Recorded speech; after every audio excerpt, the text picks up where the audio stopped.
I want to point out, that's the last one. Okay. Here's, oh, that's someone sitting there. Yes. Oh, no, there's two. Two here? I had one somewhere. What about, you see this covenants? We talk about covenants. I'm going to show you a video here in just a moment from the Bible Project. When you have a chance to teach a Bible study, guys, I got to tell you, there is so much good material out there. The days of having to necessarily go to school and you've got just a limited number of books, there is so much good material out there that you can start a Bible study like I'm doing right now. As long as you have some kind of love for the Word of God, there's so much material out there to help us to study. And if you just want to take time for your own, and I show you right now the covenant part, this first page, because this is from Bible Project and the study guide, and it would be easily be a 7-week process. I'm only using part 3 of it, but talking about the covenants, the relationship that God has. Look on page, it's marked 5, but it's actually the second page in our handout, where it says God's part and Abraham's part. God promises to bless Abraham, meaning that he will have a huge family that will inherit a promised piece of land in Canaan. And somehow God will bring his blessing to all humanity through his family. When Abram by name at that time, has this vision, and God comes to him and says, look at all the stars. These represent all your descendants. And the significance of that, that's in Genesis 15. When you realize that the number of stars, and yet man's mind is, but God, how are you going to do it? You know, if you can't tell me how you're going to work out your plan, I'm not so sure. And that time and time again, when we see the covenants broken, the promises, it's because of man. It's because of their own brain getting ahead of them saying, but Lord, how are you going to do that? If I can't see it, I'm not so sure it's a plan I can buy into, as if God needs us to buy into his plans. You see Abraham's part. Abraham is asked to respond to God's promise in a number of ways. First, to trust God's promises and follow him wherever he leads. Then to train up his family to do what is just and right by following God's commands. And then circumcise as a definition and as a visual. Circumcise all males of the family as a sign of the covenant. The greater goal, God repeats his promise to Abraham and his descendants that through his family somehow he's going to bring his blessing upon all nations, even to this day. So let's look at Genesis. And this time we're going to use translation from the Voice. That would be page 3 on our handout. Chapter 15, the Eternal One is speaking to Abraham. Remember, Abraham's having a vision. I am the Eternal One. Remember, I am the one who brought you from Ur of the Chaldeans in order to give you this land to possess and to pass on to your descendants. And Abram says, but Lord, there's a problem. But Lord, how am I supposed to know I really will possess it? Lord, how do I know you're telling me the truth? Basically is what's been said there. Eternal One, bring to me the following: a 3-year-old cow, a 3-year-old female goat, a 3-year-old ram, a turtle dove, and a young pigeon. Okay, so we have this thing. Abram brought God all these animals and cut them in 2, laying each half next to each other, making 2 rows. Only the birds were not cut in 2, and then any birds of prey swooped down on the carcasses. Abram swatted them away. As the sun was setting in the west, Abram fell into a deep sleep. A terrifying darkness descended upon him. He's having now this dream. God's speaking to him in a dream. Eternal One says to Abram, I will tell you this on which you can stake your life. Your descendants will first be foreigners in a land that is not theirs. They will be made slaves there and will be oppressed for 400 years. And then I will judge the nation that enslaves them. When the time comes, your descendants will emerge from that land with many possessions. As for you, you will rest with your fathers in peace and be buried at a ripe old age. Not until the fourth generation will your descendants return here to possess the land, because the sin of the Amorite people has not yet reached its full measure. So he's giving a promise, but he's saying, by the way, Abram, but it'll go past your own lifetime. Don't expect it just to be something. And yet, so often it's, God, I have a very short memory, and I have my calendar is open up for, I haven't even bought my 2022 calendar yet. I only have 2021. And so I guess you're talking about, and an example would be, people are saying we're living in the last times. I mean, people have been saying that for 50 years, as far as I've been around and listened. We're in the end times. Maybe we are, but what does that mean? But a day is 1,000 years under the Lord. When the sun had gone down, the darkness had fallen, a smoking fire pot and a flaming torch passed between the halves of the animal carcasses. With this ritual on this day, the Eternal One made a covenant with Abram. And this is an editor's note. This was in gray, and somehow I lost it when I printed it out. But this ritual may sound strange. This is the commentary from The Voice. But it is a common way of making agreements between parties in Abram's day. This exact meaning is unclear, but the various elements and actions point to one undeniable fact. Abram and the Lord are entering into a relationship that has some serious and long-lasting consequences. You think so? You think so? You think it has long-lasting consequences? 5,000 years later, at least. God's covenant with Abram changes not only Abram's future, but the future of the world itself. Now, we talked about it. Molly mentioned it last time we met and discussed this a little bit. This was a ritual of this day. And it reminded the people, this is the way they came and took it. They didn't have a written word. They didn't have pieces of paper to write on. They had some type of visual, and this is the way that the visual. So in Abram's language, God says to him, this is a covenant that I have with you. This is something you will understand. And he's having this in his dream. Eternal One, I made a solemn promise to give this land to your descendants from the river of Egypt to the great Euphrates River, the land where the Kenites and the Kezanites, the Kedemites, the Hittites, the Pezerites, the Ephraim, the Amorites, the Canaanites, the Gerasites, and the Jebusites all live. All of this I will give to you. Big deal. That's a big deal. That's a big deal, isn't it, Buttercup? You think about those kinds of things and this kind of promises that God gives us. And this is just an example. I'm going to show them. I want you to look at this. Bob, let me get to this when you get a chance. I can take care. Oh, you want to do it? Yeah, share screen. And you go to just say share right here where it says share over here. Yeah, you let them play. Oh, yeah, see if it works. Okay, and push it right down here. If you've been around Christians, you've probably heard of the idea of having a personal relationship with God, which could mean different things in the Bible, like having God as a friend, or your father, or maybe your teacher. But there's one particular way that the Bible talks about this relationship that you find all over. But strangely, we don't talk about it that much. And that's the idea of a partnership with God. A partnership like working alongside someone to accomplish a goal together. Right, and this is actually what you see at the beginning of the Bible. God creates this good world full of all of this potential. And then God appoints these unique creatures, humans, as his partners in bringing more and more goodness out of all that potential. But the humans don't want to partner with God. They rebel and try to create a world on their own terms. And so this broken partnership is the Bible's explanation for why we're stuck in a world of corruption and injustice and the tragedy of death. It's not like there's just one or two humans who have bailed on this relationship. In the story of the Bible, everyone has abandoned the partnership with God. So what God does is select a smaller group of people out of the many, and he makes a new partnership with them called a covenant. And in a covenant, God makes promises, and then in exchange asks his partner to fulfill certain commitments. And the purpose of all of this is to somehow use this covenant relationship to renew his partnership with everybody else. Now, there are actually 4 times in the Old Testament that we're told God initiates a covenant relationship with Noah, Abraham, the nation of Israel, and King David. And it's through these that God is forming a covenant family into which all people will eventually be invited.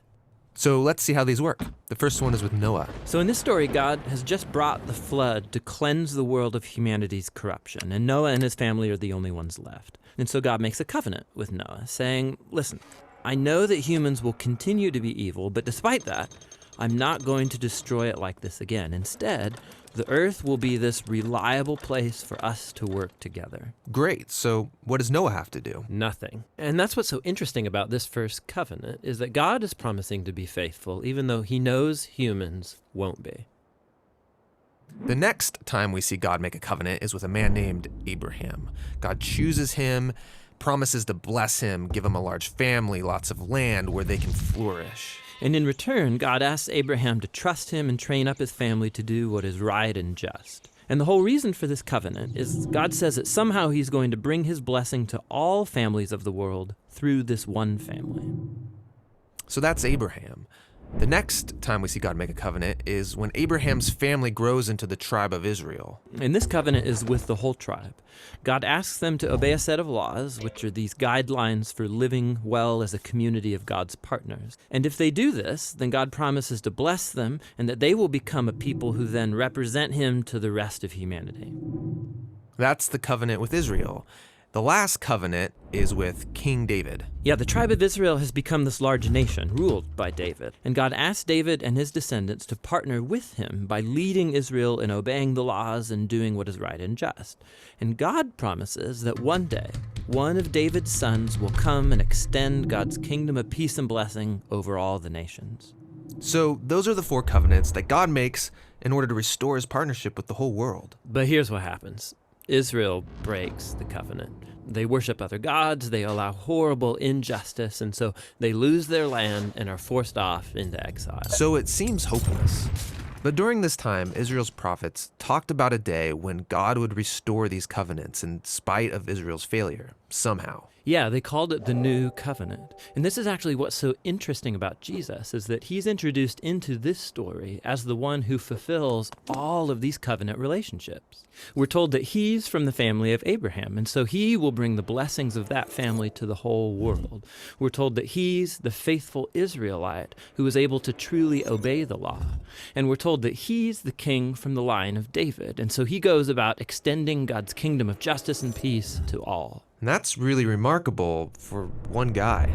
Yeah, and what it highlights is perhaps the most surprising claim of all made about this man, that Jesus is no mere human, but rather God become human. And God did this in order to be that faithful covenant partner that we are all made to be, but have failed to be. And so through Jesus, God has opened up a way for anyone to be in a renewed partnership with him. So Jesus calls people to follow him and become part of this new covenant family. And despite their failures, Jesus is committed to making them into partners who are becoming more and more faithful. The story of the Bible ends with a vision of a fully renewed world, full of goodness and peace. And there's this renewed humanity there, partnering together with God to expand the goodness of his creation. And so the end of the Bible story is really a new beginning. Cool. Okay, you push where it says red, yeah, stop, yep. Yeah. And then if you'll flip you can also take and put your fingers on the screen and or the trackpad and scoot it over.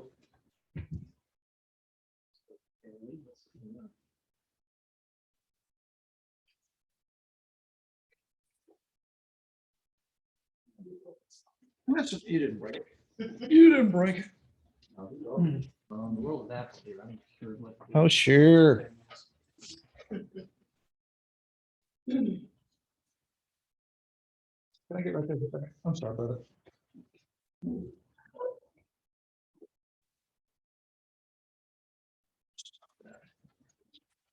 And then it's hard using somebody else's computer, isn't it? Where are you partnered with God? Think about it. Bob Payne's partnered with God in his music. Where did he get his talent? Somebody answer that. Think about that for a second. Yeah. All right, so what does that mean? I'm going to give you this talent as a musician. You can see music in your head. You can see music there that's just air for someone else. And I'll write that music. I'll give you the gift to be able to write those songs, lead those songs. What do I expect from you? What do you think God expects from him? Use that to help spread God's word. Or just to God's glory? That's not, yeah. To be faithful. To be faithful. Be faithful. To be faithful. The reason why I push back on that just a little bit is because as evangelicals, we tend to try to pigeonhole everything about how'd you put it? Spread his word. Yeah, spread his word, as if the most important thing is to be evangelical. And where I'm looking in my own heart, Kurt, is that I'm here to glorify God, and he will make his presence known in other people's hearts. And so it's slightly different, but it doesn't put a responsibility on me of thinking I'm going to show people, and God's going to allow me to have these conversations with people. I could talk about it more, but so often I see people that are insistent on trying to figure out a way to say something when they ought to be just listeners in these conversations. And that's the reason why I frame it a little differently. Pardon me, but that's the reason why I apologize. But that's just kind of one of those things for me, is that I'm realizing it's my own, because I'm looking for that place to send in something that's going to be a hook. And I find myself not listening very well because I'm thinking about where can I insert that hook to try to lead them to Christ. Where else are you partnered? Let's say in our marriage. In what way? Well, God has given us the fruit of the Spirit as we grow in him and are faithful to him. And then he asks us to treat each other with respect. And just like Bob and Gail, you work with people who have moved away from that. It causes difficulty in the marriage. And it's not easy. It's not anything. It's not because I'm such a wonderful person. It's because the Holy Spirit, if I'm faithful to him and spending time with him and growing him, then those will be shown to you. And we can share in those things. Nothing conforms you into the image of Jesus Christ any more completely or thoroughly than marriage. It is a rough sandpaper. It's 24/7 in a lot of ways. Even when we're not together, because of marriage, there are things to think about. Yes, you're exactly right. Well, it's also, I think, the marriage is really the first model for discipleship. It is. It's a great point. Adam and Eve, God walked among them. So he was disciple to them, so they could disciple to each other. Of course, it screwed up, but that was the intent. And the big thing that we find in working with couples is that connection, each person's connection with Christ has broken in some way. And so helping them to identify what that is and start working on that heart and relationship with God in order that then they can come back together. Good point. How else are you partnered with God?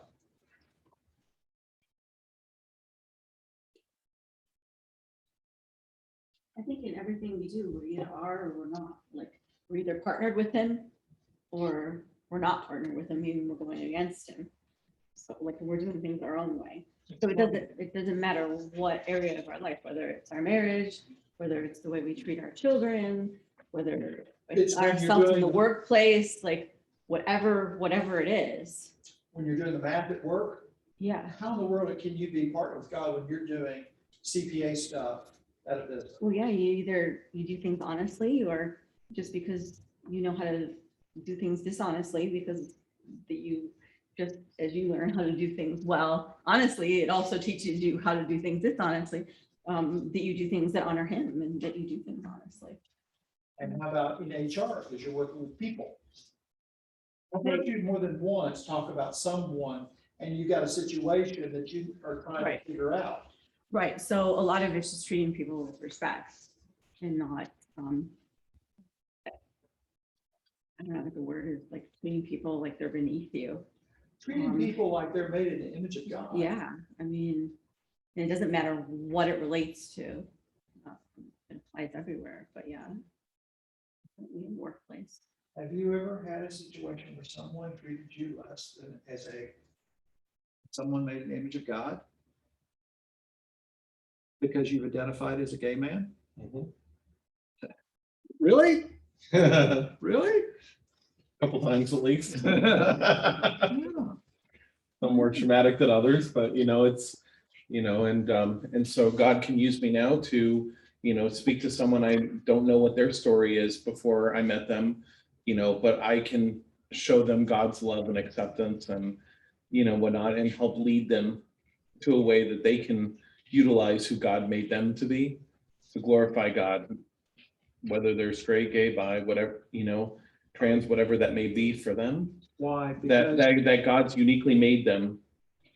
but God made them. Yep. God's the one who made them. And then hopefully they can start to be able to utilize that seed, to heal or move past, things that have hurt them in the past. That's a good point. Heal. Bob, you started to raise your hand, I think. Oh, I was doing this. Okay. I mean, there is a point there,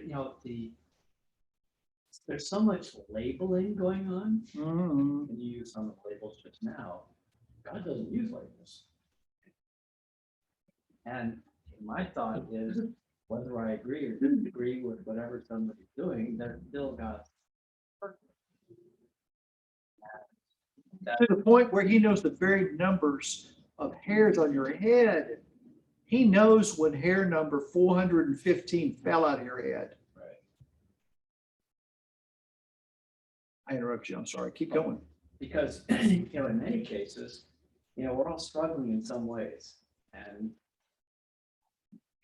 I can only imagine the types of struggles of people who have been assigned labels are going through. Because to me, just feeling like I've been labeled as something is just really scary. And I'm not labeled, well, I guess I do fall in a number of labels. But the idea of somebody, you know this, well, I know you as this, rather than knowing you as Kurt or Rob or Gail. By his name. It's kind of repulsive. It is. I saw a editorial cartoon in which a couple was getting to a house and they were, for the seating, they said the days of having adult tables and children's tables. Do you remember that? When you go for Thanksgiving, you'd have the children's tables over here, the adult table. They said, okay, vaccinated, unvaccinated. Those that believed in climate change, those that think it's a big hoax. Those that are Republican, those that are Democrat. Those that are Black Lives Matter, Blue Lives. And it was just going through this whole list of things that were just out of yesterday's newspaper. So what you're saying is, I believe it's profound and exactly correct. Yeah, we have lots of ways that we can divide people into different categories. It's easier that way. I can decide I don't like you because you're not in my category. And it's kind of funny, we used to have two guys living next to us, and they were amazed at how Gail and I treated them so much nicer and as friends than non-Christians had treated them in other places they had lived. That's not right. Yeah, but a lot of times it's the Christians that are the worst. That's what he was saying. That's what he was implying. And so they were totally surprised that as Christians that we were good friends with them and kind of just when they moved away. And I will say part of that, because you're one from the rest. Part of that though, about the labels, well, God doesn't, apply those labels, in a perfect world we shouldn't. People that are from marginalized situations, whatever that may be in their life, the labels are empowering in that moment. And so by being able to speak through those labels, in recognition of who they are at that moment, really will help us break in to, there are folks in even my own more generalized community that I just don't understand or I may not agree with, or, whatever that may be, but being able to, that's a lot of reason why some people find it very important to kind of learn the pronouns. And to understand, the difference between, certain groups or whatnot, and we see that in the Black Lives Matter argument and stuff like that, and helping them move away from those labels maybe over time, but those can be empowering for us to speak into. I guess I'm having trouble understanding the empowering because as I see it, it's destructive. And it takes away from me trying to understand your heart. Because if I got a label, okay, now I know where it's coming from. No, I don't want to do that. I want to know what's inside your heart. Yeah. It may be that when we use the label about someone else, that's destructive. But sometimes the person who has been wearing that label forever will use it to empower themselves and say, no, I'm who I am, and you need to accept me. So, but I tend to go back to what Bob is saying. It's about knowing someone as a person and their heart and letting God be God in your life and in their lives. I found it interesting from time to time, so I ask people about their personal pronouns. And especially the younger generation will say, they didn't expect it because my gray hair that I would do that. And just a discussion about that for me to try to understand what you want me to understand. I'm asking you, tell me about yourself as opposed to let me tell you who you are. And it reverses that whole discussion that way. I know in the gay community, it was a long time when the Christian community would say, well, I accept you despite or in spite, and so I accept you except for this piece of,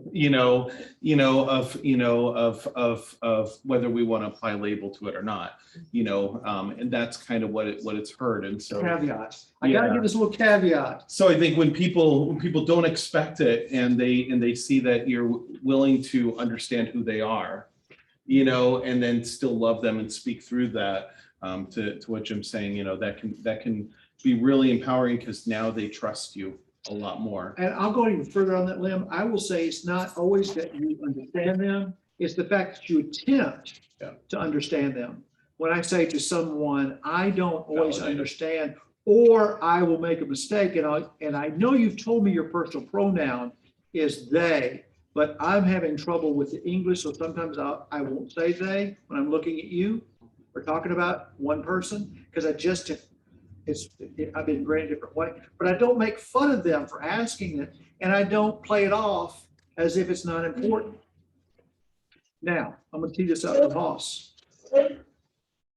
Is that unusual? Is it unusual to have two groups of Christians, those that would say, I care about you because you're made as a creature of God, or I need to discount you because you're not the kind of religious person I think you should be? The ones that are missing the main objective of love. I mean, there's so many that are missing that. Is that new? So many have missed love. As long as I can remember, so many miss love now. That's the one thing I like to focus on, love. Well, I want to, I'm reminded that it's always been this way as far as we can tell from scripture. And, we talk about the Pharisees, my religion, and let me tell you what it's all about. And that's the reason why eventually the Pharisees and the groups got together and said, we need to crucify this Jesus. This Messiah is getting way too much power and way too much publicity. We have to go back and do something about that because we're losing our power. Say for the one Pharisee, was it Pharisee? One of the, who was it that said, Jesus, what is the greatest commandment? What was his position? Yeah, that was the, he said, to love your neighbor and love the Lord your God with your whole heart. And he agreed. And he says, you're closer, but what position was that man? Can you He Google had to it? be high up there. That's. Can you Google it? Who is it? The man. Prince, wasn't he? No, I don't think he was a prince. He was something though. He That was, was in the beginning of Matthew, can you talk about? Or look, John? Google it. Who asked the question? The religious man asked Jesus in a group, what's the greatest commandment? Who's a lawyer? Matthew 26, Matthew Yeah. 6. It's in there twice. Where is it, Micah? John or Matthew? Matthew 22. And John. And read it. How please, it's sir. saying. Probably maybe. Guys, this stuff, you don't use Google, you can find these things so accessible. You don't have to be genius, just have to have a smartphone. I know how to use it. I'll be right here. The great commandment, greatest commandment. Hearing that Jesus had silenced the Sadducees, the Pharisees got together. One of them, so he was a Pharisee. One of them, an expert in the law, tested him with this question: Teacher, which is the greatest commandment in the law? Jesus replied, love the Lord your God with all your heart and with all your soul and with all your mind. This is the first and greatest commandment. And the second is like it: love your neighbor as yourself. All the law and the prophets hang on these two commandments. Keep going. While the Pharisees were gathered together, Jesus asked them, what do you think about the Messiah? Whose son is he? The son- Oh, I thought this is where the Pharisee said, you've answered well, or you've answered correctly. Yeah, that's the one I was looking for. This is And that might be in John. then twice in Matthew. He repeats it. What? I was just gonna say that one of Bob's uncles, it's just kind of interesting hearing titles and things like that. He's been going through cancer and chemotherapy and new treatments that have left him kind of type of a thing.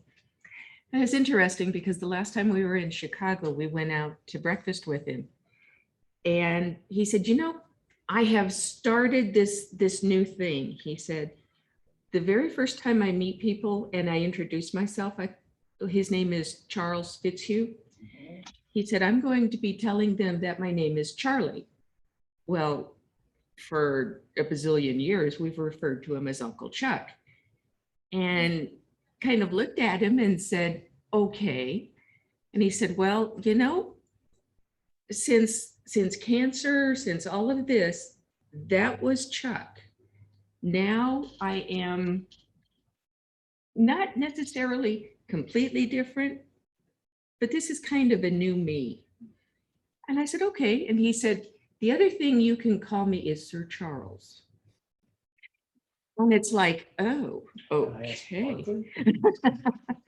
But it was one of those that he felt like a new person. So he wanted to be called something a little bit different. So by the time we left, I called him Sir Charles and he goes, oh, you did it. You did it.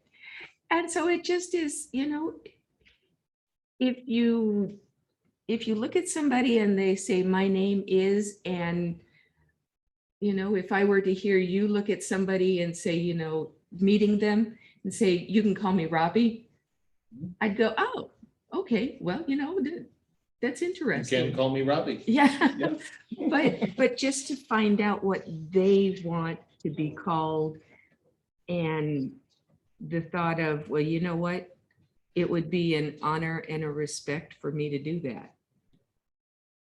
It doesn't matter who you are. I mean, who do you have to be in order for me to call you what you want to be called? You just have to be a person requesting it.